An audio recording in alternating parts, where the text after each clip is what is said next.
ഇന്ന് നമുക്ക് വളരെ ഹെൽത്തി ആയിട്ടുള്ള ഒരു ഉലുവ ചായ തയ്യാറാക്കാം. അപ്പോൾ നമ്മൾ സാധാരണ ഷുഗറും കൊളസ്ട്രോളൊക്കെ കുറയാൻ വേണ്ടിയിട്ട് ഉലുവ വെള്ളത്തിലിട്ട് കുടിക്കാറില്ലേ? അപ്പോൾ ചായയിൽ കുറച്ച് ഉലുവ ചേർത്തിട്ട് കുടിച്ചാലോ? അപ്പോൾ വളരെ ഹെൽത്തിന് നല്ലതാണ് കേട്ടോ. അപ്പോൾ ഇതെങ്ങനെ തയ്യാറാക്കി എടുക്കാൻ നോക്കാം. ആദ്യം നമുക്ക് കുറച്ച് ഉലുവ ഒന്ന് പൊടിച്ചെടുക്കണം. പിന്നെ ആവശ്യാനുസരണം ചായയിലിട്ടിട്ട് നമുക്ക് ഡെയിലി യൂസ് ചെയ്യാം. അപ്പോൾ ഞാനൊരു 1/4 കപ്പിന് താഴെ ഏകദേശം ഒരു 2 ടേബിൾ സ്പൂൺ അളവിൽ ഉലുവ ഒന്ന് വറുത്തെടുക്കുന്നുണ്ട്.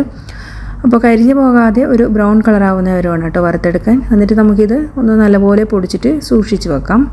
അപ്പോൾ ഇത് ഉലുവ കറക്റ്റ് ആയിട്ടുണ്ട്. നമുക്കിനി ഫ്ലെയിം ഓഫ് ചെയ്യാം. എന്നിട്ട് നമുക്ക് പൊടിച്ചെടുക്കണേ. അപ്പോൾ ചായക്ക് ഞാനിവിടെ ഒരു 2.5 കപ്പ് വെള്ളമാണ് വെക്കുന്നത്. നിങ്ങൾക്ക് എത്ര ആളുണ്ടോ അതിനനുസരിച്ച് വെക്കാം കേട്ടോ. അതുപോലെ തന്നെ ഒരു 2 കപ്പ് പാലും എടുക്കുന്നുണ്ട്. അപ്പോൾ ഇത് ചായപ്പൊടി ആവശ്യാനുസരണം നിങ്ങളെ കടുപ്പത്തിനനുസരിച്ചിട്ട് ഇതിലേക്ക് ചേർത്ത് കൊടുക്കാം. അതുപോലെ തന്നെ പഞ്ചസാരയും ഒരുപാട് മധുരം വേണമെങ്കിൽ അങ്ങനെ ചേർക്കാം. ഉലുവ ചേർക്കുന്നുണ്ടെങ്കിൽ കുറച്ച് എന്തായാലും ഒരു കയ്പ്പ് രസം ഉണ്ടാവും. അപ്പോൾ ആവശ്യത്തിന് വേണം നോക്കിയിട്ട് മധുരം ചേർത്ത് കൊടുക്കാം. അതുപോലെ തന്നെ കുറച്ച് ചുക്കുപൊടിയും ഞാൻ ചേർക്കുന്നുണ്ട്. പിന്നെ നമ്മളിതിലേക്ക് ചേർക്കുന്നത് നേരത്തെ പൊടിച്ച് വെച്ച ഉലുവേൻ്റെ പൊടിയാണ്. ഒരു ഇത്തിരി മാത്രമേ ചേർക്കുന്നില്ലേ, 1/4 ടീസ്പൂൺ മാത്രം ചേർത്താൽ മതി. കാരണം ഒരുപാടായി കഴിഞ്ഞാൽ പിന്നെ കഴിച്ചിട്ട് നമുക്ക് കുടിക്കാൻ കഴിയില്ല.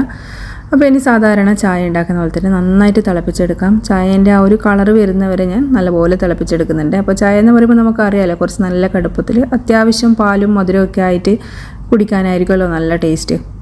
പിന്നെ അതുപോലെ തന്നെ നിങ്ങൾക്ക് ഇഞ്ചി ചതച്ചിട്ട് വേണമെങ്കിൽ ചേർക്കാം കേട്ടോ. ചുക്കുപൊടിക്കോര അതുപോലെ ഏലക്കായ വേണമെങ്കിൽ ചേർക്കാം. നിങ്ങൾ എന്തൊക്കെയാണോ ചായയിൽ ചേർക്കുന്നത് ടേസ്റ്റ് കൂട്ടാൻ വേണ്ടിയിട്ട് അതൊക്കെ നിങ്ങൾക്ക് ചേർക്കാം. ഉലുവ ചേർക്കുന്നതുകൊണ്ട് ഒരു പ്രത്യേക ഫ്ലേവറാണ് കേട്ടോ. നല്ല ടേസ്റ്റും നല്ല മണമൊക്കെയാണ്. ഇനി സാധാരണ ചായ അരിച്ചെടുക്കുന്ന പോലെ തന്നെ അരിച്ചെടുത്തതിന് ശേഷം നമുക്ക് കപ്പിലാക്കിയിട്ട് സെർവ് ചെയ്യാം. ഇഞ്ചിയും അതുപോലെ തന്നെ നമ്മൾ ഏലക്കായൊക്കെ ഇട്ടിട്ട് ചായ തിളപ്പിച്ച് കുടിക്കാറില്ലേ, അതിൻ്റെ കൂടെ ഒരു ഇത്തിരി ഉലുവയും കൂടി ചേർത്ത് കഴിഞ്ഞാൽ നല്ലതാണ് കേട്ടോ. പ്രത്യേകിച്ച് കർക്കിടക മാസത്തിൽ ഡെയിലി കുടിക്കുന്നത് നല്ലതാണ് ഉലുവയൊക്കെ. അപ്പോൾ തീർച്ചയായിട്ടും ഇതുപോലെ ഒന്ന് ട്രൈ ചെയ്ത് നോക്കണേ.